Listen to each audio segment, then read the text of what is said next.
Good evening. आज जो है वो हम एक नया सेशन स्टार्ट करेंगे और मैं उम्मीद करूंगा कि आप लोगों के लिए बहुत फायदेमंद होने वाला है। स्पेशली जो है वो जैसे एक बात हम समझते हैं, मैं उन सारे बैंकिंग एक्सपीरियंस के बारे में बात करूंगा कि जब हम प्रिपरेशन स्टार्ट करते हैं तो एक सवाल क्वेश्चन जो है वो हमारे माइंड में सबसे पहले आता है, स्पेशली जब हम मैथ्स की बात कर रहे होते हैं कि जो हम कहाँ से स्टार्ट करें इसको। या तो हो सकता है कि कई बार ये होता है कि हम कोई यूट्यूब वीडियोस देख रहे होते हैं तो हम रेंडम स्टार्ट कर लेते हैं कि कोई भी एक टॉपिक हमने पकड़ा और उसको हम चालू कर देते हैं। अक्सर हम ये भी सोचते हैं कि यार परसेंटेज है और ये सारी चीज़ें जो हमें पहले से आती होंगी, मतलब हमें लगता है कि यार परसेंटेज तो कैलकुलेट करना ही तो है, तो क्यों ना हम जो वो कोई पर्टिकुलर टॉपिक पकड़ लेते हैं। जैसे टाइम एंड वर्क हमें नहीं आता तो हमने उसको चालू कर दिया, टीएसटी को चालू कर दिया। बट वो सारे उस वे में स्टार्ट करना जो है वो इस प्रिपरेशन को ना कहीं एंडलेस टाइप बना देगा, मतलब आप जो है वो कहीं पहुंच नहीं पाओगे। तो आज जो मैं इस बारे में सब उन लोगों के लिए खासकर जो है वो बहुत एडवांटेज मिलेगा जब आप ये सोचते हो कि यार कौन सी चीज़ हमें स्टार्ट करनी चाहिए और किस वे में स्टार्ट किया जाए। उसी बात को मैं डिस्कस कर रहा हूँ। एक बात तो ना आपको यहाँ पहले इस चीज़ को लेके समझनी पड़ेगी कि ये पूरी एग्जाम जो है, जो बैंकिंग एग्जाम्स की अगर हम बात करें, चाहे वो क्लर्क की एग्जाम्स हो या पीओ की एग्जाम हो, ये स्किल बेस्ड टेस्ट है। मतलब ये स्किल टेस्टिंग है एक तरह से, ये मैथ्स रीजनिंग या इंग्लिश का टेस्ट नहीं है। इस बात को तो आपको ना अपने दिमाग में जो है वो फिक्स करना पड़ेगा कि मैथ्स रीजनिंग या इन सब चीज़ों का टेस्ट नहीं है। दूसरी बात कि ये जितने भी पेपर्स बनाए जा रहे हैं वो सारे एजुकेशनल साइकोलॉजिस्ट डिजाइन कर रहे हैं, तो सब में जो है वो एक फिक्स्ड माइंडसेट पे बने हुए हैं, चाहे वो मैथ्स का हो, चाहे रीजनिंग का हो, या वो इंग्लिश का हो। मतलब उसमें कोई बदलाव नहीं आता। अगर आप किसी एक पर्टिकुलर सेक्शन को इंप्रूव कर लेते हो, जैसे मैं यूँ कहूँ कि आपने जो इंग्लिश को इंप्रूव कर लिया, इंग्लिश को इंप्रूव करने से मेरा मतलब ये है कि ये नहीं कि आपने उसमें ग्रामर इंप्रूव कर लिया, अपने वोकेब को इंप्रूव कर लिया। कि उसके क्वेश्चन जो करने की प्रोसेस है, स्पेशली मेंस पार्ट की बात करें तो जो क्रिटिकल रीजनिंग का पार्ट है उसको इंप्रूव कर लिया तो आपकी मैथ्स और रीजनिंग जो है वो ऑटोमेटिकली इंप्रूव हो जाएंगी। क्योंकि ये एक माइंडसेट का प्रोग्रामिंग थॉट प्रोसेस बेस्ड जो है वो एक टेस्ट है। तो उन सारे बच्चों के लिए जो कि अभी जस्ट स्टार्ट कर रहे हैं अपनी प्रिपरेशन तो उनके लिए मैं कहूँगा कि आपको जो वो चीज़ों को सिक्वेंसली पढ़ना पड़ेगा। कि अगर आप एक सीक्वेंस के साथ इनको स्टार्ट करते हो तो चीज़ें जो है मुश्किल से 3 महीने की भी नहीं है। 3 महीने तो मैं तब कह रहा हूँ जब आप बहुत स्लो पढ़ते हैं। स्लो पढ़ने से मेरा मतलब कि आप हर एक चीज़ को समझते हो, उसके बाद पढ़ना स्टार्ट करते हो, तो ये पूरी प्रोसेस या पूरा सिलेबस जो है हमारे पास 3 to 4 मंथ्स का है, उससे बड़ा नहीं है। तो इसी सीरीज में अब हम बात करेंगे कि चीज़ों को जो है वो किस वे में स्टार्ट किया जाए। मैं कंप्लीट डिस्कस करूंगा इस बारे में, ठीक है। तो इनिशियली जो है वो थोड़ी कुछ और चीज़ें और समझनी पड़ेंगी हमें। जैसे हम बेसिक डेवलपमेंट्स की बात करें कि चीज़ें जो है वो किस वे में बिल्ड हुई,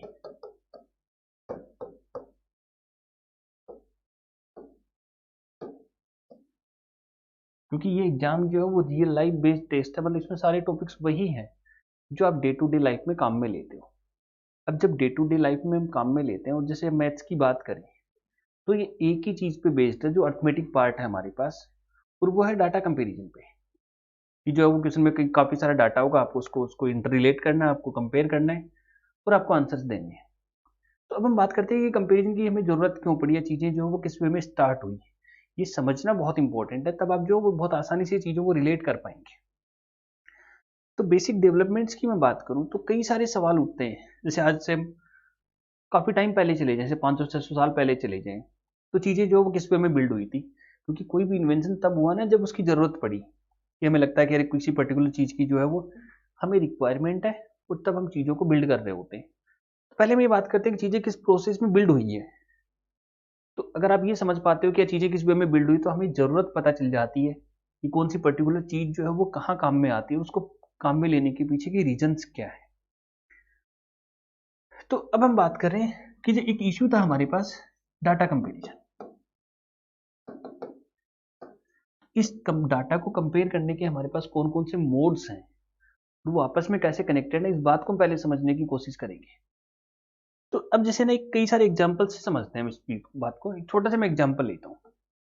जैसे मैंने कहा कि ईयर 2010 की हमने बात की, या 2000 की हम बात कर रहे हैं, ईयर 2000। तो 2000 में जैसे हमने कहा कि आपके पास, जैसे हम यूँ मान लेते हैं कि 10,000 रुपए थे, 10,000 जो है वो आपके पास पॉकेट में अवेलेबल थे, और उस 10,000 रुपए से जो है वो आप गोल्ड खरीद परचेज करने का जो प्लान बना रहे थे।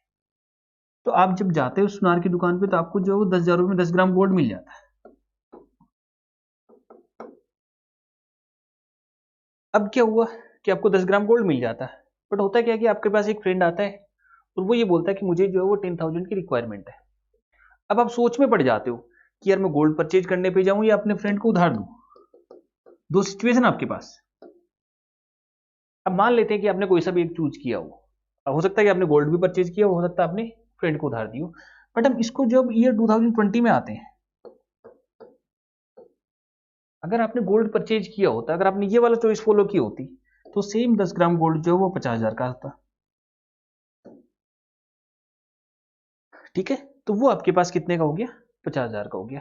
अब हम ये कहें कि हमने एक चॉइस हमारे पास ये भी थी कि हम अपने फ्रेंड को उधार दे दें। अगर सेम 10,000 रुपये आपने उसको उधार दे देते हो, 20 साल बाद आपको वो 10,000 ही रिटर्न करता है, तो आपको स्ट्रेट में जो है वो 40,000 का लॉस हो चुका होता। क्योंकि तब जो है वो आप इस बात पे पहले जाओगे कि आप जो उधार देने वाले प्रोग्राम पे नहीं जाओगे, क्योंकि हम ये सोचेंगे उधार देने का मतलब तो वो तो लॉस है। बट वही दोस्त आपका ये बोलता है कि यार मैं हर साल जो है वो 2,000 रुपये एक्स्ट्रा देता रहूंगा।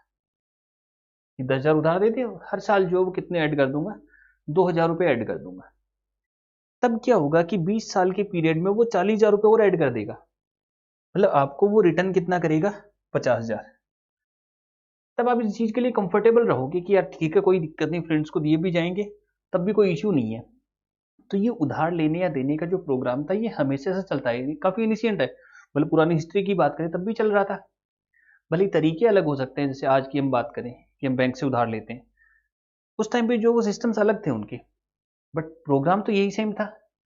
अब ये सेम प्रोग्राम होने में क्या होगा कि चीजों को जो है वो आपको इंक्रीज करना पड़ेगा, उनकी वैल्यू को, कि एटलीस्ट किसी को कोई जो है वो लॉस ना हो। तो ये सारी चीजें जो है वो पहले भी चल रही थी। तो अब मैंने कहा कि हम काफी ईयर्स पहले चले जाएं, मतलब काफी बैक चले जाएं, कि जब परसेंटेज रेशियो ये सब कोई भी डेवलपमेंट्स उनके पास अवेलेबल नहीं था, तब उनके पास चॉइसेज क्या थी। जैसे मैंने कहा कि एक लोकेलिटी है या कोई एक मोहल्ला है और उसमें जो है वो 1,000 लोग रह रहे हैं, मतलब उसकी पॉपुलेशन जो है वो 1,000 है, और वहां एक आदमी जो है वो लेंडर का काम करता है, यूं कह सकते हो कि साहूकार है। ये एक आदमी है जो पैसे उधार देने या लेने का काम करता है। अब क्या होगा कि उसको जो है वो इंसान को सिर्फ नंबर्स की समझ थी, कि वो ये जानता था कि 0 1 2 3 4 5 ये सारी चीजें जो है वो जब पहले से जानता था, ये चीजें पहले इन्वेंट हो चुकी थी, तो उसे सिर्फ नंबर्स की समझ थी, उसके अलावा वो कुछ नहीं जानता था। तो अगर हम बात करें कि नंबर्स की समझ हो, आप खुद को जो उस जगह पे रख के देखें, तो इश्यूज क्या क्रिएट होंगे कि अब इसके पास जो वो एक पहला आदमी आया, उसने कहा कि मुझे जो है वो 50 रुपये उधार चाहिए। अब सीधी सी बात है, लेंडर है तो कुछ तो एडवांटेज चाहिए उसको, तो वो ये कहेगा कि यार 50 रुपये तो ठीक है, कोई नहीं, उधार ले जाओ। बट जब रिटर्न करने की बात आएगी 1 साल बाद, तो आपको जो है वो 55 रुपये रिटर्न करने, इतने आपको रिटर्न करने। अब फिर एक दूसरा आता है, वो उसको आके बोलता है कि मुझे तो जो है वो 120 रुपये उधार चाहिए। तो वो उसको बोलता है कि ठीक है, कोई बात नहीं, उधार ले जाओ, बट जब आप 1 साल बाद रिटर्न करने आओगे तब आपको 132 रुपये रिटर्न करने। अब क्या होगा कि जितने सारे लोग हैं सबकी डिमांड्स जो है वो अलग अलग होगी, तो इसको क्या होगा कि पूरे दिन जो है वो कैलकुलेशंस करनी पड़ेंगी, और हर आदमी को ये डिफाइन करके बताना पड़ेगा कि उसको रिटर्न कितना करना है। अब ये तो हो गया कि उसने 1 साल का प्रोग्राम तो बता दिया, बट सामने वाला 4 महीने बाद ही आ जाता है कि ठीक है, मेरे पास पैसे आ गए, मैं वापस कर रहा हूँ। तो इसको जो है वो फिर से सारी कैलकुलेशंस करके बताना पड़ेगा कि अब रिटर्न कितने करने हैं। क्योंकि जो जिसने उधार लिया, जो कस्टमर, उसको तो कोई आइडिया ही नहीं है कि उसको रिटर्न कितना करना है। जो ये डिफाइन करेगा उसी के बेस पे वो प्लान करेगा। अब क्या होगा कि ये तो जैसे नॉर्मल पब्लिक के लिए था। अब हो सकता है कि इसको कुछ फ्रेंड्स होंगे, कुछ रिश्तेदार होंगे, उनके लिए जो वो कम पैसे ले रहा हूं उनसे, मतलब जितने एक्स्ट्रा इनसे ले रहा है उनसे वो कम ले रहा हूं, तो इनके लिए जो फिर से उसको अलग से डिफाइन करना पड़ेगा। अब सॉल्यूशंस क्या है इसके? तो एक तो ये हो सकता था कि वो जो वो एक लिस्ट लगा दे बाहर, कि अपने घर के बाहर एक लिस्ट लगा दे कि यार जितना लेके जाओगे इसी हिसाब से देना पड़ेगा। बट एक टाइम भी एक क्राइटेरिया है और वो बदल सकता है। हो सकता है कि कोई बंदा 2 महीने के लिए उधार ले, कोई 6 महीने के लिए ले, कोई 2 साल के लिए ले रहा हो। तो लिस्ट लगाना जो वो पॉसिबल नहीं था। अब जो पॉसिबल नहीं था तो इसका जो है वर्कलोड बढ़ता जा रहा था, और ये फालतू का जब वो माथा बोड़ी का काम भी था कि कोई ये बोलता है कि मुझसे ज्यादा ले रहे हो, कोई बोलता है मुझसे कम ले रहे हो। यूनिफॉर्म सिस्टम नहीं था, तो इनको भी एक जरूरत थी इस चीज की। कोई अगर यूनिफॉर्मिटी आ जाए किसी चीज में, और जो है वो हमें बार बार इस चीज को बताना ना पड़े, तो शायद चीजें आसान हो जाए।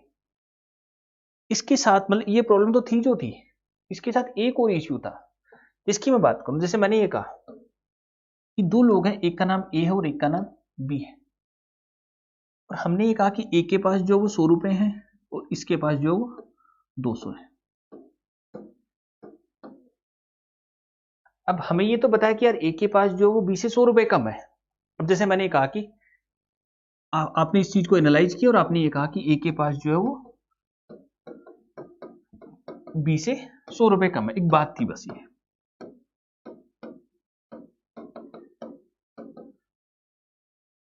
ए has less amount by then by B by 100, कि ए के पास जो वो बी के कंपैरिजन में 100 रुपए कम है। अब आपने ये बात सुनी, आपने जो वो इसको किसी दूसरे को ट्रांसफर किया, आपने किसी एक थर्ड पर्सन को जाके बोला कि यार ए के पास जो वो बी से 100 रुपए कम है। थर्ड ने किसी फोर्थ पर्सन को जाके बोला, मतलब हम ये चाह रहे थे कि इस बात को ट्रांसमिट करना।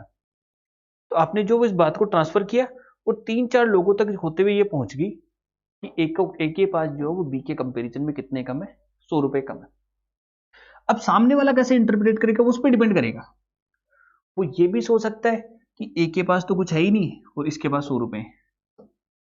इस केस में बी तो अमीर है और ए जो है वो बिल्कुल ही गरीब है, क्योंकि ए के पास कुछ भी नहीं है। गरीबी और अमीरी जो है वो रिलेटिव वैल्यूज है, क्योंकि इसके पास 100 रुपए मतलब बड़ा अमाउंट है और इसके पास 0 मतलब इसके पास कुछ भी नहीं है। सामने वाला ये भी सोच सकता है कि इसके पास 200 है और इसके पास 100 है, तब उसको ये लगता है कि हाँ ए के पास ठीक ठाक अमाउंट है। एक पॉसिबिलिटी ये भी हो सकती है कि वो ये सोच ले कि इसके पास 10,000 और इसके पास 9900 है। तब जो है वो थर्ड पर्सन क्या आइडिया लगाएगा, क्या दोनों के पास लगभग बराबर से ही पैसे हैं, कोई खास फर्क नहीं है। मतलब हमें समझ में आता है कि दोनों की जो वैल्यू है वो लगभग सेम है। अब ये भी हो सकता है कि इसके पास 1 लाख है और वो ये सोच ले कि इसके पास 1 लाख प्लस 100 है, तो यहां जो 100 है उसकी तो कोई वैल्यू ही नहीं रह गई। तो अब हुआ क्या कि हम जो वो इनकी एक्चुअल कंडीशन को ट्रांसमिट नहीं कर पाए। मतलब हम सामने वाले आदमी को ये नहीं समझा पाए कि इन दोनों की एक्चुअल वैल्यू जो है वो किस टाइप की है, इनके पास जो वो क्या सामान है, कितने कितने पैसे, इस बात को आप ट्रांसमिट नहीं कर पाए। तो उसे एक बात तो समझ आ गई थी, भले ही जो वो चीजें धीरे धीरे ग्रेजुअली बिल्ड हुई, बट एक बात यहां से समझ में आई जब इस प्रोसेस को जब ट्रांसमिट करना था तब, कि हम जो है वो प्लस और माइनस के साथ कंपेयर नहीं कर सकते। मतलब इन दोनों साइंस के साथ हम वैल्यूज को कंपेयर तो नहीं कर पाएंगे, क्योंकि उस बात को ट्रांसफर नहीं किया जा सकता कि ये तो आपने देख लिया कि कम है 100, बट वो सामने वाला क्या समझता है उस पर डिपेंड करेगा। तो उसे एक बात क्लियर हो गई थी कि जब भी डाटा कंपैरिजन की बात आएगी तो हम कौन से साइन काम में नहीं ले सकते, प्लस और माइनस। इतना वो समझ चुका था। तो जब प्लस और माइनस साइन काम में नहीं ले सकते तो अल्टरनेट क्या बचे कि हम जो है वो दूसरे 2 साइंस बचे हुए हमारे पास, उनको काम में लें। तो दूसरे 2 साइंस क्या थे आपके पास कि या तो हम इसको गुणा करें, मल्टीप्लाई करें, या हम डिवाइड करें। इन दोनों साइंस को काम में ले। इन दोनों साइंस को काम में लेने पे चीजें जो किस वे में बदलती है। ये बहुत इंपॉर्टेंट सेशन, आपको बहुत सारी चीजें ऐसी पता चलेंगी जो आपने कभी नहीं सुनी होंगी, और सुनी भी होंगी तो आपने कभी फोकस नहीं किया होगा। ये बहुत फायदेमंद होने वाली है। अब आपने देखा कि जैसे मैंने कहा कि फिर से इसके पास 100 और इसके पास 200 है, बट हम साइन ये वाले काम में लेने वाले हैं। तब एक तो भी हमारे पास ये होता है कि हम ये कहें कि ए के पास जो वो बी के कंपैरिजन में हाफ है। मतलब हम ये कहें कि ए के पास जो अमाउंट है वो बी से कितना है, आधा है। बट आधे को जो वो या तो आप 0.5 से डिफाइन करो, तो 0.5 से डिफाइन करने में ज्यादा इश्यूज नहीं थे। आप ये कह सकते थे कि बी का जो है वो 0.5 गुना है या 0.5 टाइम्स है। तो आप इस बात को समझ जरूर पा रहे थे कि यार 200 को अगर हम 0.5 से मल्टीप्लाई करें तो कितना आ जाए, 100। बट वो ये चाह रहा था कि यार कुछ एक सिस्टम बिल्ड कर लेते हैं। तो सिस्टम बिल्ड करने के लिए उसने क्या किया, तो उसने ये सोचा कि यार हम ए को कंपेयर कर रहे हैं और किससे कंपेयर कर रहे हैं, बी से। तो बी को हम नीचे रखेंगे और एक बीच में लाइन खींचेंगे इनके, और फिर इनकी सिंप्लीफाइड वैल्यू को हम काम में लेंगे। तो उससे क्या समझ आया कि 100/200, तो इसको हम क्या लिख सकते हैं, दोनों 100 से डिवाइड हो रहे थे 1/2। तो जो फर्स्ट थिंग बिल्ड हुई थी इस पूरे प्रोग्राम में, जो हम इनिशियल डेवलपमेंट्स की बात कर रहे हैं, वो क्या था आपके पास, फ्रैक्शन। इसको उसने नाम दिया फ्रैक्शन। अब हर लैंग्वेज में जो है वो अलग अलग नाम थे, कोई नहीं जानता कि किसने जो वो पहले नाम दिया था, बट सबने जो वो अपने अपने नाम दिए। जैसे हिंदी में भिन्न कहते हैं, इंग्लिश में फ्रैक्शंस कहते हैं, किसी अलग लैंग्वेज में जो है उसके अलग अलग नाम है। बट ये सबसे पहले बिल्ड हुआ था जब भी डाटा कंपैरिजन की बात आई, कि जिस भी डाटा को आप कंपेयर कर रहे हो उसको हम ऊपर रखेंगे और जिससे हम कंपेयर कर रहे हैं उसको हम नीचे रखेंगे और बीच में हम एक लाइन काम में लेंगे, एटलीस्ट कोई साइन तो होना चाहिए। फिर इनकी सिंप्लीफाइड वैल्यू यूज करेंगे, हम क्या कहेंगे 1/2। अब इससे आप समझते क्या हो कि हमने ये कहा कि एक बात लिखी मैंने कि ए के पास जो है वो बी का 1/2 है, ठीक है। इससे आप क्या समझो कि ए के पास जितना भी अमाउंट है उसको अगर हम 1/2 कर दें, बी के पास जो भी अमाउंट है, बी के पास 200 है, 200 का अगर हम 1/2 लें तो कितना आ जाएगा, 100 आ जाएगा। अब इस बात को क्या किया कि ट्रांसफर किया हमने, मतलब हमने 2-3 लोगों तक फॉरवर्ड किया, जैसे आजकल व्हाट्सएप फॉरवर्ड्स होते हैं वैसे टाइप जो फॉरवर्ड किया हमने, बस इस बात को पहुंचाते हुए कि ए के पास जो है वो बी के पास जितना भी अमाउंट है उसका आधा है। सामने वाला क्या सोचेगा कि इसके पास अगर 100 है तो इसके पास 50 है, इसके पास 200 है, इसके पास 100 है। सामने वाला भले कुछ भी सोचे, वो अगर इसके पास 10,000 है, इसके पास 5,000 है, इसके पास 1 लाख है तो इसके पास 50,000, कि एटलीस्ट हमें इनकी वैल्यूज का आइडिया हो जाता है कि दोनों के पास जो क्या क्या वैल्यूज हैं, कितना सामान है उनके पास, क्या हम ये कहें कि उनकी कितनी औकात है। तो आपको ये पता चल जाता है कि बी के पास जितना कुछ भी होगा ए के पास उसका आधा होगा।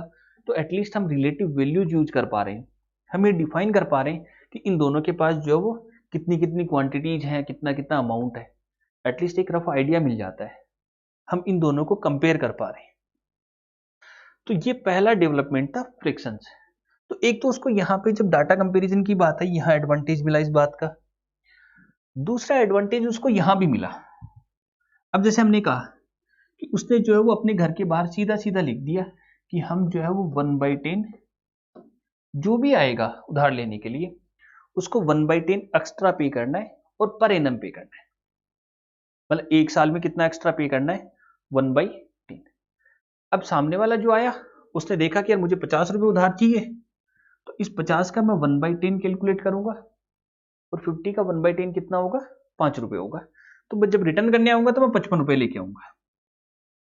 दूसरा है कि मुझे 200 चाहिए, अब वो इस 200 का 1/10 कैलकुलेट करता है और उसके पास अमाउंट आता है 20, तो वो ये सोच लेता है कि यार 200 ले रहा हूं मैं तो मुझे रिटर्न कितना करना है, 220 करना है। ये उसने कंडीशंस लगा दी जो आम पब्लिक थी उसके लिए। फ्रेंड्स के लिए उसने बोल दिया कि मैं 1/20 लूंगा। उससे क्या हुआ कि उसकी सारी हेडेक खत्म हो गई, बस इस एक वर्ड ने जो है, या हम यूं कहें कि इस एक नंबर ने जो उसका सारा काम आसान कर दिया था। या बस एक 1/10 लिखना था, अब कैलकुलेशंस का काम जो है वो कस्टमर पे चला गया, कंज्यूमर पे चला गया, वो अपना खुद कैलकुलेट करे, खुद आइडिया लगाए कि उसको कितना रिटर्न करना है और वो उतना रिटर्न करके चला जाए। तो ये हुआ प्रोग्राम यहाँ पे। तो सबसे पहली जो चीज थी वो फ्रिक्शंस को बिल्ड किया। अब इससे क्या हुआ कि उसकी चीजें जो वो काफी आसान हो गई थी, मतलब जिन परेशानियों से वो गुजर रहा था एटलीस्ट उससे तो मुक्ति मिल गई थी।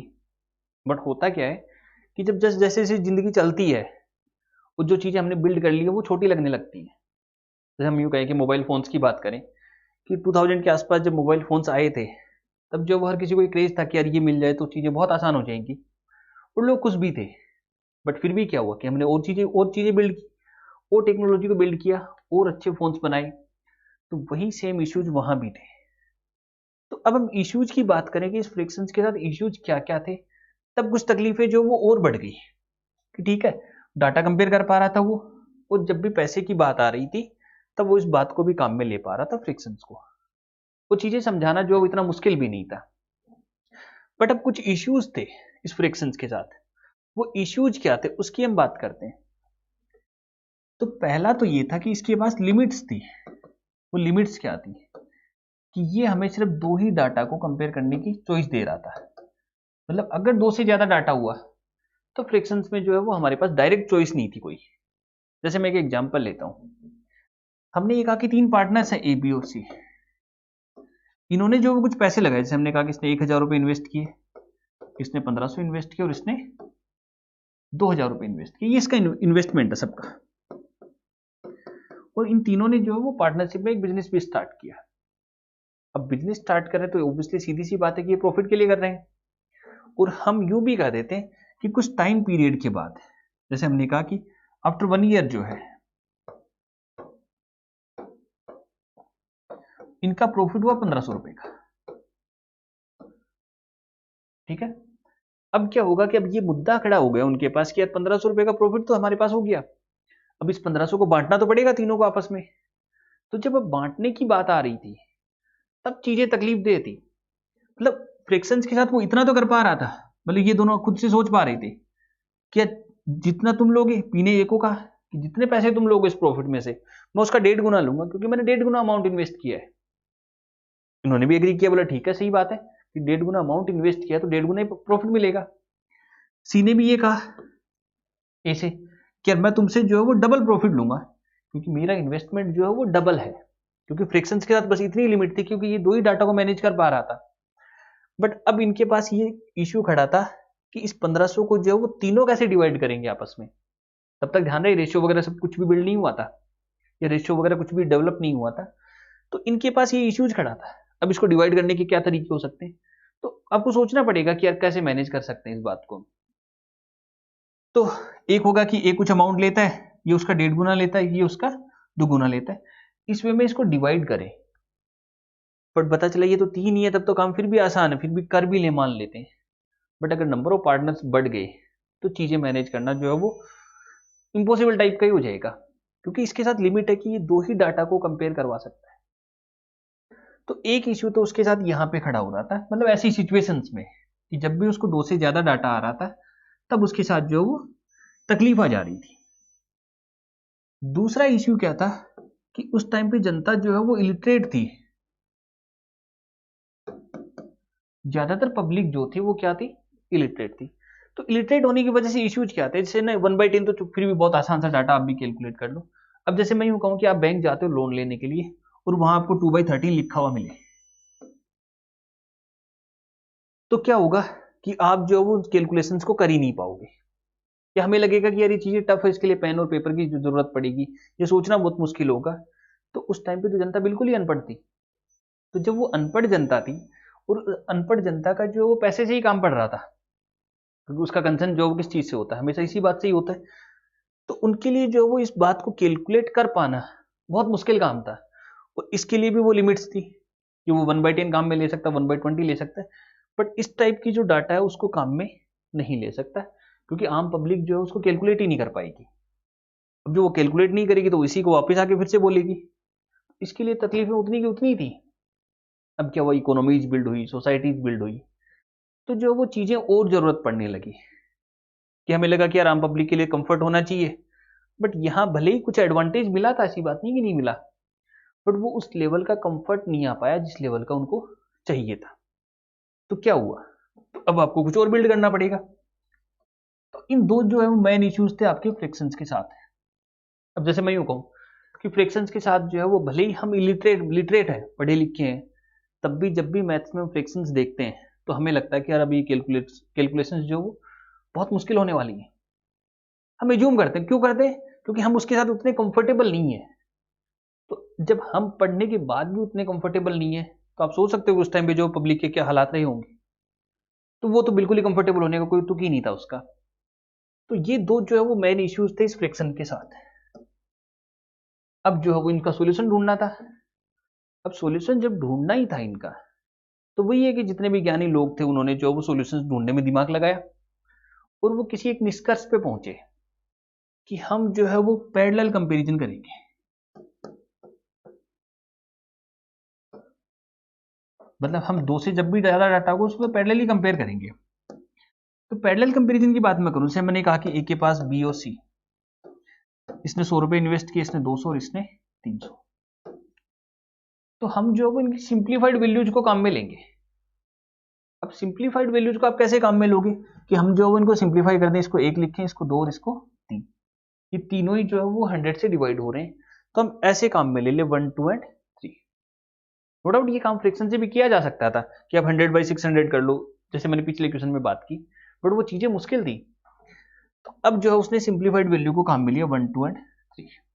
पर 1, 2 और 3 लिखा हुआ दिखे तो उससे सामने वाला क्या समझेगा, मतलब हम कुछ समझ नहीं पाएंगे ना। तो अब क्या होगा कि जब हम समझ नहीं पाएंगे तो कुछ साइन काम में लेते हैं कि अगर हम कोई साइन, निशान या साइन काम में ले लें तो कम से कम जो है उस बात को समझाना आसान होगा। तो उसने जो है वो 2 डॉट्स काम में लिए, और ये उसकी होगी सिंप्लीफाइड वैल्यू। इसको उसने नाम दिया रेशियो। तो जो दूसरा डेवलपमेंट हुआ वो किस चीज का था? रेशियो का। ये सीक्वेंस में बिल्ड हुआ है, ध्यान रहिए, ऐसा नहीं हुआ, रेंडम नहीं हुआ। पहले फ्रिक्शन, सबसे पहला काम जो फ्रिक्शंस का था, क्योंकि ये सबसे आसानी से बिल्ड किया जा सकता था। बस आपको दो डाटा को कंपेयर करना, तो हमने एक लाइन खींच दी, एक साइन बीच में दिखाना था बस। क्योंकि उस टाइम पे जब कुछ अवेलेबल ही ना हो, तब आप ये सोचोगे ना कि कुछ छोटी मोटी चीज ही बिल्ड हो जाए, वही बहुत है, बाकी तो हम धीरे धीरे डेवलप करेंगे। तो सेम सिचुएशन जो है वो तब भी थी। अब क्या हुआ? बट आपने जो फ्रिक्शंस और इसमें एक कॉमन चीज देखी होगी कि जब हम सिंप्लीफाइड वैल्यूज ले रहे हैं तो हम सबको कॉमनली एक ही नंबर से डिवाइड कर रहे हैं। जैसे यहां इन तीनों को किससे डिवाइड किया आपने? 100 से। और कोई डाटा होगा तो उसी हिसाब से डिवाइड करोगे, जो मैक्सिमम वैल्यू से आप डिवाइड कर सकते हो। तो इस बात को जिस 100 से आपने डिवाइड किया, उसको उसने क्या नाम दिया? Multiplying factor. या इसको आप ये कह सकते हो, मल्टीप्लायर भी कहते हैं, हिंदी में हम गुणक कहते हैं।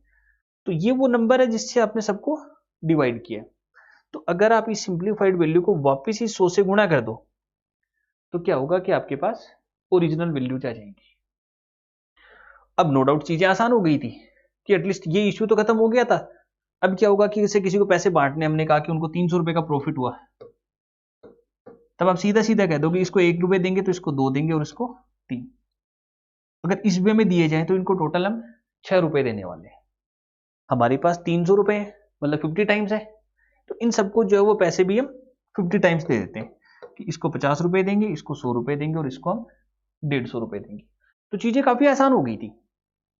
तो ये जो है वो सेकंड डेवलपमेंट था फ्रिक्शंस के बाद रेशियो का। इसने इस प्रॉब्लम को सॉल्व कर दिया था, जो डाटा की लिमिट थी ना हमारे पास 2 की, उस बात को इसने आसान बना दिया। अब देखो आगे क्या हुआ। अब फ्रिक्शंस में और रेशियो में कोई फर्क नहीं है। जैसे मैंने कहा कि दो ही डाटा लिमिट 100 एंड 200, तो आप ये कह दो कि ये फर्स्ट वाला जो है वो सेकंड का 1/2 है, या आप ये कह दो कि ये 1:2 है। ध्यान रहे दोनों का पर्पज जो है वो सेम था। जो काम फ्रिक्शंस कर रहा था वही सेम काम रेशियो भी कर रहा है, और एक ही काम है और वो है डाटा कंपैरिजन का। मतलब ये रिलेटिव वैल्यूज देते हैं डाटा के बीच में, सेम काम है दोनों का। जो काम फ्रिक्शंस कर रहा है वही सेम काम रेशियो कर रहा है, या हम यूं कहेंगे जो रेशियो कर रहा है वही सेम काम फ्रिक्शन से भी हो सकता है। बट इस रेशियो के पास एक एडेड एडवांटेज था, वो ये था कि 2 से ज्यादा डाटा को पैरेलली कंपेयर करने में हमारी मदद करता है। कि 2 से ज्यादा डाटा होगा तब भी कोई दिक्कत नहीं, अगर 50 भी होगा तब भी हम रेशियो ले सकते हैं। तो आपने एक चीज और नोट की होगी कि रेशियो तो बिल्ड हो गया, बट अब चीजों में जो काफी आसानी भी हुई उसे। बट इससे कोई खास एडवांटेज वहां नहीं मिला जब हम पैसे की बात कर रहे थे। मैंने कहा कि 2/13 है, आपने इसको 13:2 या 2:13 लिख दिया कि 13 रुपए पे जो है वो 2 रुपए रिटर्न करने। बट सामने वाले के लिए तो वो चीजें उतनी मुश्किल थी कि जब उसको कैलकुलेशंस नहीं आ रही थी तब तक। तो अब हमने एक चीज तो देख ली कि ना, हमने रेशियो फ्रिक्शंस और रेशियो का जो काम है वो सेम है, उसमें कोई फर्क नहीं है। मतलब जो काम हम रेशियो से करवा रहे हैं वो हम फ्रिक्शन से भी करवा सकते हैं। बट इस रेशियो के पास एक एडेड एडवांटेज था जिसकी भी हमने बात कर ली। तो इसकी जो एप्लीकेशन है वो उसकी हम बात करते हैं कि रेशियो की एप्लीकेशन जो वो बहुत सारी है। आपने भी देखा होगा ये बात कि बहुत सारे टॉपिक जो है वो अर्थमेटिक के वो किस पे बेस्ड है? रेशियो पे। वो क्यों है? कि जहां भी आपको ये लगता है कि यार हमें जो है वो 2 से ज्यादा डाटा को कंपेयर करना है, तो उस बात को क्या होगा कि रेशियो जो वो आसान बना देता है। क्योंकि हमने देखा ये बात कि फ्रिक्शन के साथ वो चीजें मुश्किल है, बट 2 से जब भी ज्यादा डाटा की बात आएगी तो चीजें जो है वो रेशियो के साथ आसान होती हैं। तो वो सारे टॉपिक्स जिनमें जो है वो 2 से ज्यादा डाटा को कंपेयर करना होता है, हमें पैरेलली कंपेयर करना होता है, वो सब रेशियो पे बेस्ड है। जैसे हमने बात की पार्टनरशिप। अब पार्टनरशिप जो वो कितने भी हो सकते हैं, वो 2 भी हो सकते हैं, वो 5 भी हो सकते हैं। तो जहां भी पार्टनरशिप की बात आती है हम किसको काम में लेते हैं? रेशियो को, क्योंकि ये चीजों को आसान बना देता है। अब जैसे हमने बात की कि हम जो कुछ एज के क्वेश्चंस हैं, जब आप 2 से ज्यादा लोगों को कंपेयर कर रहे हो या 2 को भी कर रहे हैं, तब भी वो क्या कि हमारी फिर हैबिट में आ जाती है चीजें। तो बहुत सारे एज के क्वेश्चन जो है वो किस पे बेस्ड होते हैं? रेशियो पे होते हैं। नो डाउट कुछ क्वेश्चन जो एवरेज बेस्ड भी होंगे, बट ज्यादातर क्वेश्चन जो है वो किस पे बेस्ड होंगे? रेशियो पे। तो रेशियो की वजह से जो है वो हम उनको आसानी से मैनेज कर सकते हैं, डाटा को हम आपस में इंटररिलेट कर सकते हैं, कंपेयर कर सकते हैं। इसी टाइप से आपके पास आया टाइम एंड वर्क। समय और कार्य। ये क्यों आया? क्योंकि हो सकता है कि आप 5 अलग अलग लोगों से काम करवा रहे हो और पांचों जो वो अलग अलग इफिशियंसी के साथ काम कर रहे हैं। या हो सकता है कि हम 5 अलग अलग ग्रुप से काम करवा रहे हैं। जब हम पुरुषों से काम करवाते हैं या महिलाओं से करवाते हैं तो सबकी इफिशियंसी जो वो अलग अलग होती है। तो उनको आपस में जो है वो कंपेयर करना, क्योंकि उसी के बेस पे जो उनकी सैलरी डिफाइन करेंगे हम, टाइम डिफाइन होगा। तो आपको फिर सेम वही काम करना है कि 2 से ज्यादा लोगों को मोस्टली कंपेयर करना है। तो हम किसको काम में लेंगे यहाँ पे? रेशियो को। ये रेशियो की एक एप्लीकेशन है, बस time and work straight application. इसी टाइप से आपके पास पाइप एंड सिस्टम भी है, पाइप और टंकी जिसको आप कहते हो, उसमें भी सेम ही है। हो सकता है कि टैंक में हम 5 नल लगाएं या 10 लगाएं, तो सेम बात यहाँ पे भी आती है। इसके अलावा हम टीएसडी की बात करें, time speed and distance, same बात यहाँ पे भी है। हो सकता है कि जो आप अलग अलग जो वो मोड ऑफ ट्रांसपोर्ट को टेस्ट कर रहे हो, मतलब उनको कंपेयर कर रहे हो कि हम एक बार कार से जा रहे हैं, एक बार बस से जा रहे हैं, या ट्रेन से जा रहे हैं, या ट्रक से जा सकते हैं, तो सबकी जो वो स्पीड अलग अलग होगी। उन सबको आपस में कंपेयर करने की बात जब भी आएगी तो हम किसको काम में लेंगे?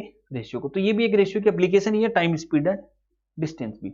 इसमें भी कोई ज्यादा फर्क नहीं है। इसी टाइप से आपके पास आ गया बोट एंड स्ट्रीम।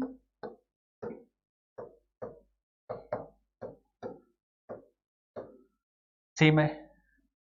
इसके बाद जो है वो एक आपके पास ये आ गया मिक्सचर। मिक्सचर के साथ ध्यान रहे एलिगेशन नहीं है, एलिगेशन जो है वो एवरेज की एक एप्लीकेशन है। मिक्सचर जो है वो इसी रेशियो की एक एप्लीकेशन है, क्योंकि आप हो सकता है कि कितनी चीजों को मिक्स कर रहे हो सकता है कि वो क्वांटिटी 2 क्वांटिटीज को मिक्स कर रहे हैं, हो सकता है कि हम 5 क्वांटिटीज को मिक्स कर रहे हैं, but most of the cases में जो है वो क्वांटिटी जब भी 2 से ज्यादा होंगी आप किसको काम में लेको? रेशियो। तो ये सारी एप्लीकेशन है रेशियो की। अगर आप रेशियो को इस वे में समझते हो कि मतलब आपके पास एक डीप अंडरस्टैंडिंग है कि चीजें जो है वो किस वे में मैनेज होती हैं, क्या इस रेशियो का रोल क्या है, ये क्या हमें ये एडवांटेज दे सकता है, किस वे में ये अप्लाई होता है, तो ये सारे टॉपिक्स जो है वो आपको शायद मैं कहूँगा पढ़ने की भी जरूरत नहीं पड़ेगी।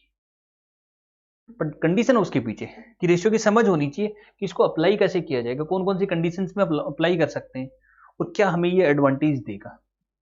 तो ये सारी चीजें जो है वो रेशियो बेस्ड है। तो इनको अगर आप रेशियो को ढंग से समझ जाते हो तो इनको पढ़ने में जो है वो आपको मुश्किल से 2-3 घंटे से ज्यादा टाइम नहीं लगेगा किसी भी टॉपिक को पढ़ने में। भले हम ये देखते हैं कि मार्केट में जो बहुत हवा बना हुआ इस चीज का कि टाइम स्पीड एंड डिस्टेंस जो है वो बहुत मुश्किल है या टाइम एंड वर्क मुश्किल है, वो सिर्फ कहने के लिए रह जाती है फिर चीजें। अब क्या हुआ कि इसका तो सॉल्यूशन मिल चुका था उसे कि 2 डाटा की जब बात थी, बट जो सेकंड मुद्दा था यहाँ पे इलिटरेसी की वजह से कि लोग जो अनपढ़ थे और वो समझ नहीं पा रहे थे, तो उसका क्या किया जाए। तो उन्होंने जो है वो फिर भले ही वो रेशियो को बिल्ड करके जो वो बहुत खुश थे, जैसे हम नहीं होते 2000 में, अगर ईयर 2000 की हम बात करें तो एक छोटा सा फोन भी मिल जाता था हमें नोकिया का, तब भी हम बहुत खुश थे। बट आज एक बड़ा मिल जाए उससे भी हम नहीं होते, क्योंकि हमें लगता है यार कुछ चीजें और बदली जा सकती हैं। तो इन्हें भी लग रहा था, बट खुशी जो है वो ज्यादा दिन नहीं टिकती। तो इनके साथ भी वही हुआ कि यार आम पब्लिक का क्या किया जाए, वो तो अब भी राजी नहीं है। भले ही चलो ठीक है कि जो हम मान लें कि जो पढ़े लिखे थे या समझदार लोग थे वो उनके लिए कंफर्ट था कि वो काम में ले लेते थे इन सारी चीजों को, बट जो आम जनरेशन थी या आम जो पब्लिक थी उसके लिए तो तकलीफें उतनी की उतनी थी, कोई खास एडवांटेज उसे नहीं मिला था। तो अब जो है वो उन सब लोगों ने जो है वो जितने भी ज्ञानी और प्रबुद्ध लोग थे उन्होंने ये सोचा कि यार ये आम पब्लिक को जो है वो कैसे मैनेज किया जाए, मतलब उनकी परेशानी को जो है वो कैसे दूर किया जाए। तो पहली बात जो उन्हें समझ आई वो ये थी कि जो जनरल पब्लिक है उसका कंसर्न किससे पड़ता है? पैसे से रिलेटेड चीजों से पड़ता है। मतलब उसका जो कैलकुलेशंस की जो जरूरत पड़ती है उसको जो है वो नहीं करनी, सैलरी डिफाइन नहीं करनी, उसको अकाउंट्स नहीं मेंटेन करने, वो सारी चीजें नहीं चाहिए। बट उसका जो है वो डे टू डे ट्रांजेक्शन जो है उसी से उसका कंसर्न है। वो दर्द जो है वो उसी चीज को लेके था, क्योंकि वो पैसे के साथ ही थे सारी की सारी चीजें जुड़ी हुई। ये अक्सर आपने सुना भी होगा कि दुनिया में जितनी भी चीजें डेवलप हुई हैं, जितने भी इन्वेंशन हुए हैं, वो 2 ही चीजों के पीछे होते हैं। इधर वो डिफेंस के पीछे होते हैं या फिर वो फिनेंस के पीछे। मतलब या तो फौज के पीछे बिल्ड होंगी चीजें या फिर वो पैसे को लेके बिल्ड होंगी। तो उन्हें ये तो क्लियर हो गया था कि यार जो जनरल पब्लिक है उसका कंसर्न सिर्फ पैसे से रिलेटेड है। इस चीज को अगर हम किसी वे में आसान बना पाए तो शायद जो है चीजें आरामदायक हो जाए। तो सब लोगों ने जो वो सोच बैठ के विचार किया कि क्या किया जा सकता है, तो उन्हें कुछ बातें समझ आई। क्या समझ आई उसकी हम बात कर रहे हैं। अब देखो ये फ्रैक्शंस है बहुत सारे, इनको रेशियो में आप ऐसे लिख सकते हो 1 4 1 5 2 and 7 3 and 13,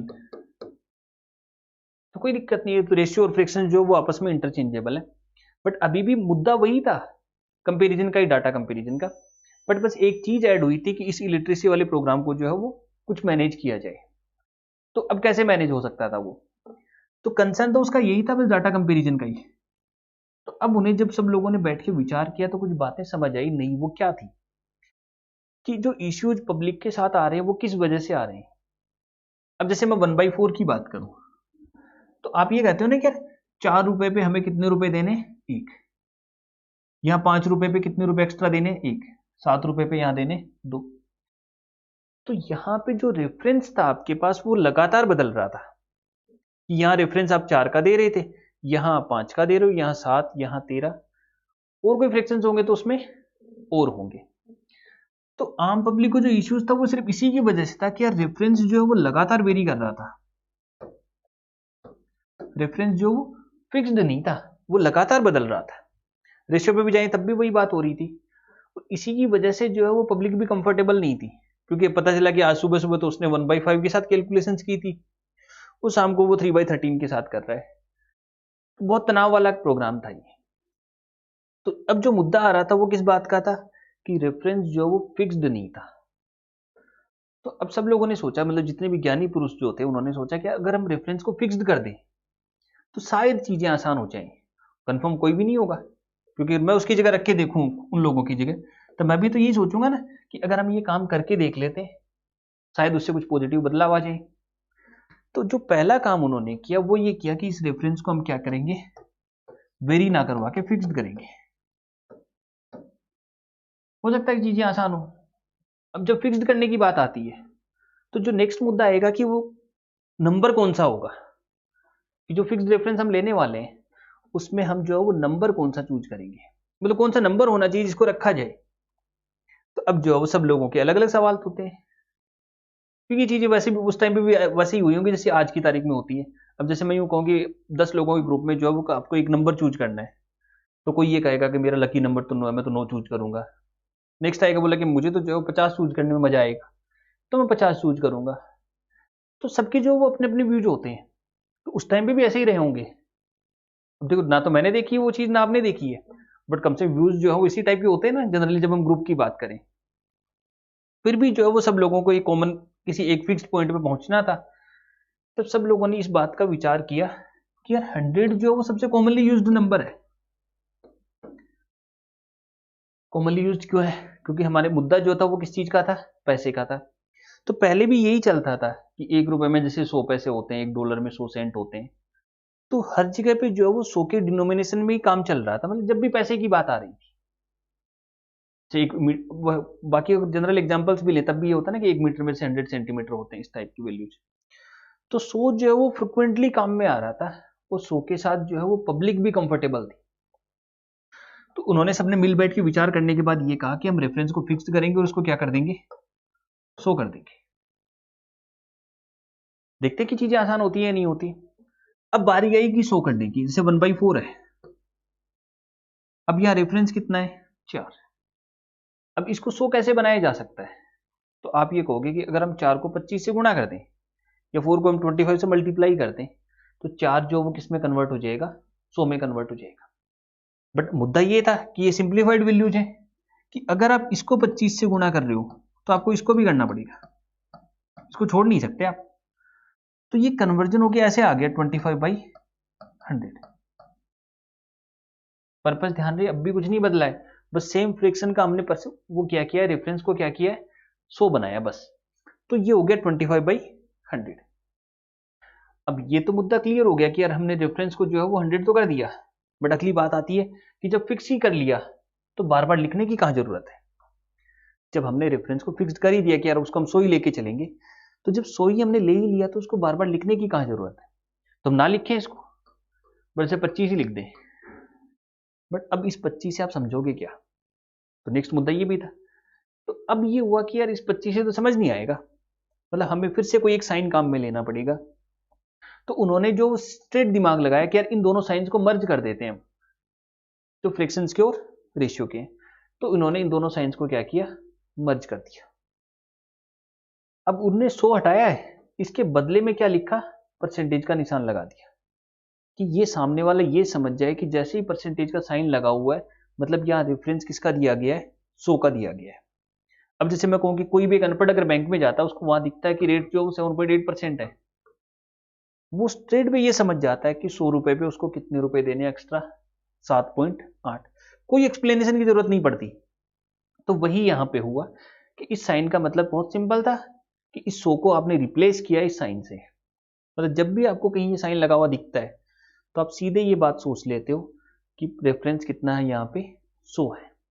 वही काम तब भी हुआ।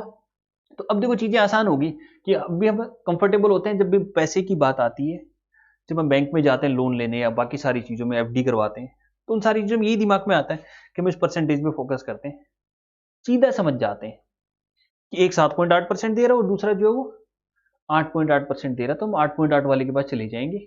अगर हमें डिपॉजिट करने होंगे तो, लोन लेना होगा तो हम 7.8 वाले के पास चले जाएंगे। कंपेरिजन बहुत आसान हो गया।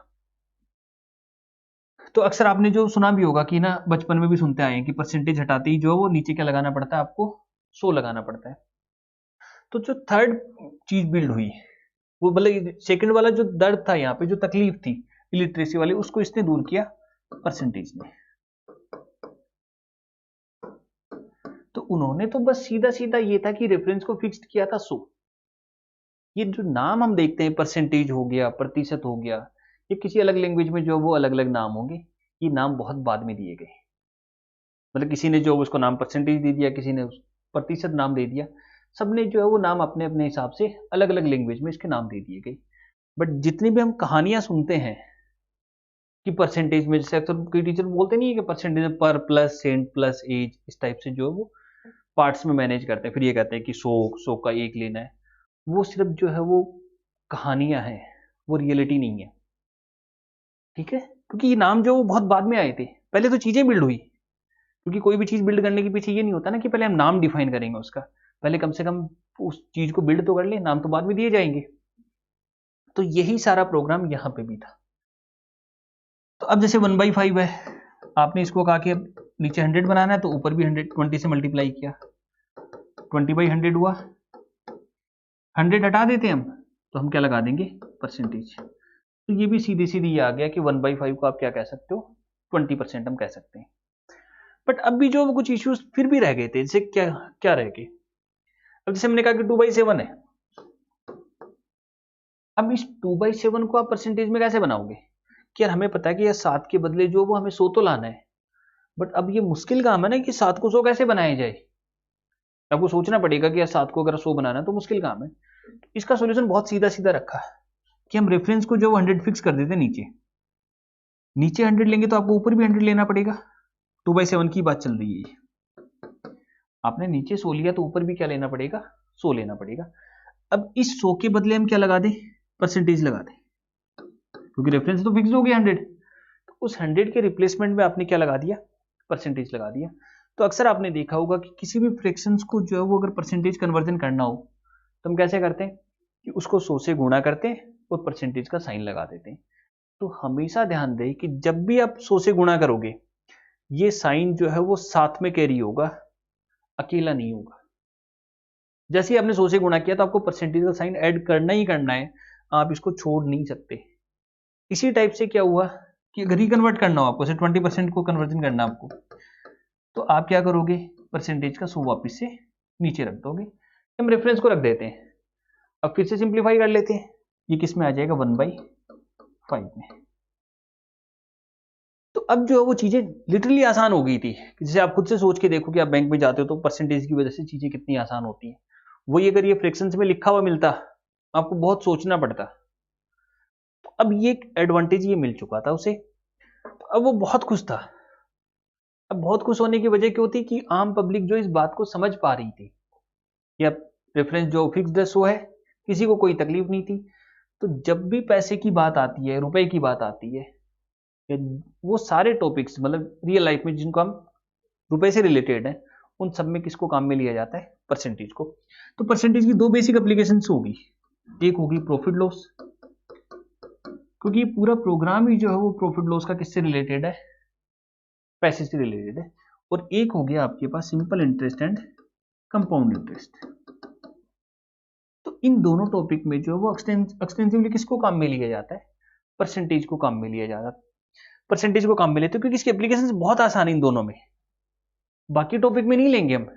कि जैसे दो से ज्यादा डाटा कोई कंपैरिजन की बात थी, तब हम किसको काम में लेंगे, रेशियो को ही काम में लेंगे। तो अब हुआ क्या कि इस फ्रैक्शंस का जो यूटिलाइजेशन था, डायरेक्ट यूज जो है वो बहुत कम रह गया। मतलब डायरेक्टली हम किसी टॉपिक में इसको काम में नहीं लेते, क्योंकि इसका डायरेक्ट यूज जो था वो बहुत कम हो गया था। क्यों? क्योंकि इसके साथ जो दो मेन इश्यूज थे, एक को इसने रिजॉल्व किया और एक को इसने किया।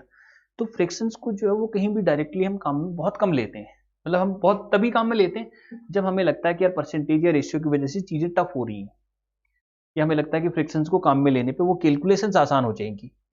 तो इसका एक ही यूज रह गया बस, वो है कैलकुलेशंस को कई बार आसान बनाने के लिए, और कोई पर्पज नहीं रह गया फ्रैक्शंस का।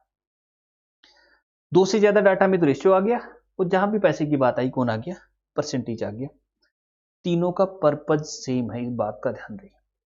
मतलब जो काम आपका फ्रैक्शन करता है वही सेम काम आपका रेशियो करता है, और वही सेम काम परसेंटेज भी करता है। तीनों की एप्लीकेशंस जो वो बदल गई इनके यूज के बेसिस पे, कि जहां में लगता है कि यार किसी पर्टिकुलर जो वो रेशियो को यूज करना आसान होगा तो वहां हम रेशियो को काम में लेते हैं, वही एप्लीकेशंस होगी। जहां में लगा परसेंटेज से आसान होगी चीजें, तो वहां हमने परसेंटेज को काम में लेना स्टार्ट कर दिया। बट इन तीनों का पर्पज सेम है, तीनों आपस में इंटरचेंजेबल है। जैसे आपने 1/2 लिखा, इसी को आप 1:2 लिख सकते हो, और इसी को आप 50% लिख सकते हो। तीनों इंटरचेंजेबल है, तीनों का पर्पज सेम है, एप्लीकेशंस डिफर करती हैं बस यूज के बेसिस पे, कि जहां आसान लगता है उसी चीज को हम अप्लाई कर लेते हैं। तो इतना सा इन तीनों में फर्क है। तो हमेशा इस बात का ध्यान रहे कि बस अप्लाई करने की वेज आपको पता होनी चाहिए, पर्पज पता होना चाहिए, कि बस एक ही पर्पज है और वो है डाटा कंपेरिजन। ये डाटा को कंपेयर करने में हमारी मदद करेंगे। तीनों में जो साइन है वो कौन सा काम में लिया जाएगा, गुणा और भाग का। तो पूरी अर्थमेटिक में जब भी कंपेयर करने की बात आती है हम दो ही साइन काम में लेते हैं, या तो हम गुणा का काम में लेते हैं या फिर हम भाग का काम में लेते हैं। आपने इस बात को भी नोट किया होगा, मतलब स्पेशली जो लोग पहले से पढ़ रहे हैं, तैयारी कर रहे हैं, जिन्होंने कोई मेंस दिए हैं, मेंस में अब डाटा एनालिसिस आती है, पीओ मेंस में स्पेशली। और डाटा एनालिसिस एक्चुअल में ना डाटा को रिलेशन ही है, आप आपस में उसको इंटर रिलेट करते हो। तो इंटर रिलेट करने के लिए मोड्स जो है वो आपके पास कंपैरिजन के यही तीन है, और यही काम में आने हैं। आपकी इन पे कमांड भी जो बहुत अच्छी होनी चाहिए, तभी आप जो इस डाटा एनालिसिस के पार्ट को मैनेज कर पाएंगे, या डीआई का जो पार्ट है उसको मैनेज कर पाएंगे। मेंस में आजकल जो है वो ऑटोमेटिक सेक्शन बहुत कम हो गया है, डायरेक्ट क्वेश्चन जो है वो, तो एनालिसिस या डीआई के जो है वो इन्हीं चीजों से मैनेज होंगे। तो इनको समझना बहुत इंपॉर्टेंट है। अब अगला सवाल ये उठता है कि यार हम जब पढ़ना स्टार्ट कर रहे हैं तो हम तीनों को सिक्वेंसली पढ़ें, बट मैंने ये कहा कि फ्रैक्शंस का यूज ही बहुत कम रह गया, तो थोड़ा बहुत यूज है तो इसको हम थोड़ा बहुत जब भी जरूरत पड़ेगी तभी हम बात कर रहे होंगे फ्रैक्शंस की। अब आगे ये दो आते हैं, रेशियो और परसेंटेज। इसमें अब देखो सिक्वेंसली अगर हम देखें तो पहले रेशियो को बिल्ड किया गया, तो हमें रेशियो को पहले पढ़ना चाहिए, बट हम परसेंटेज से आपको स्टार्ट करना होगा। रीजन बीइंग कि जितने भी क्वेश्चंस आप देखोगे जो रेशियो के हैं, वो सारे के सारे उनमें परसेंटेज को बहुत ही ज्यादा काम में लिया गया है। मतलब बहुत सारी जगह पे परसेंटेज को काम में लिया गया है। तो आपको जो है वो इस परसेंटेज से स्टार्ट करना चाहिए जब भी आप पढ़ना स्टार्ट करो।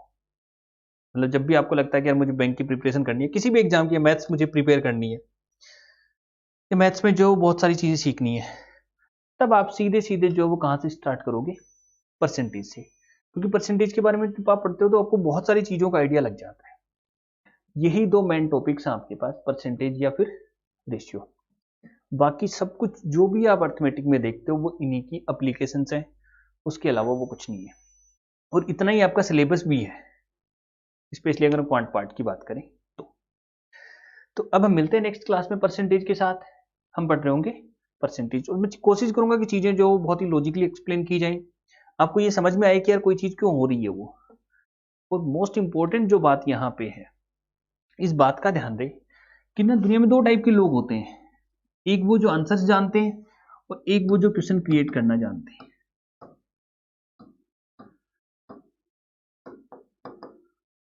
मैंने कहा कि एक आदमी जो है उसको सारे आंसर्स पता है और एक आदमी जो है वो बहुत अच्छे क्वेश्चंस बना सकता है। तो हमेशा जो है वो इसकी वैल्यू की अगर हम बात करें तो वो इसकी 10 टाइम्स होगी।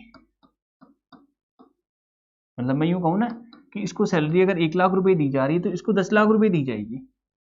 उसके पीछे का रीजन क्या है कि आंसर्स जो है वो एक प्रोसेस पे फॉलो होते हैं कि आप प्रोसेस को फॉलो करोगे आपको आंसर्स मिल ही जाएंगे। बट जो भी क्वेश्चंस करते हैं, अगर में से कोई दुनिया में जितने भी डेवलपमेंट्स हुए हैं, जो भी चीजें होती हैं, कहीं भी चीजें बिल्ड होती हैं, कहीं भी कुछ इंप्रूवमेंट्स होते हैं, वो तब होते हैं जब आप सवाल खड़े करते हो। जब आप ये पूछते हो कि कोई चीज ऐसे क्यों नहीं हो रही, तब हमें आइडिया मिलता है कि यार कुछ नई चीजें बिल्ड की जा सकती हैं। दुनिया जो है वो इन लोगों के लिए ही बनी है जो क्वेश्चन करते हैं, इनके लिए नहीं है जिनके पास आंसर्स अवेलेबल है। जो क्वेश्चन करेगा वो आंसर ढूंढने की कोशिश भी करेगा और वो लीड करता है चीजों को। तो जितने भी लीडर्स होते हैं, जैसे हम बात करें कि पीओ की, सबका टारगेट पीओ होगा, कलर किसी का नहीं होगा, उनकी सैलरी का बहुत फर्क है। और मैनेजर जो है वो एक फ्यूचर लीडर है। पीओ की अगर हम बात करें तो लीडर जो वो सवाल करना जानते हैं, वो पूछते हैं इस बात को कि यार कोई चीज क्यों होती है। तो आपको भी जो वो हैबिट क्रिएट करनी है, खुद से सवाल पूछो, खुद से क्वेश्चन करो कि कोई चीज कैसे हो रही है, तो क्यों हो रही है वो। जब तक आपको रीजन मिलेंगे ना, तो वो चीजें जो है वो आपके दिमाग में बहुत क्लियरिटी जो होगी ना, वो बहुत स्ट्रेट होगी, कोई कंफ्यूजन नहीं होंगे, कोई फियर नहीं होगा। उस दिन जो है वो ये एग्जाम बहुत आसान है। बट प्रोग्राम ये है, कभी भी आंसर्स पे फोकस ना करें।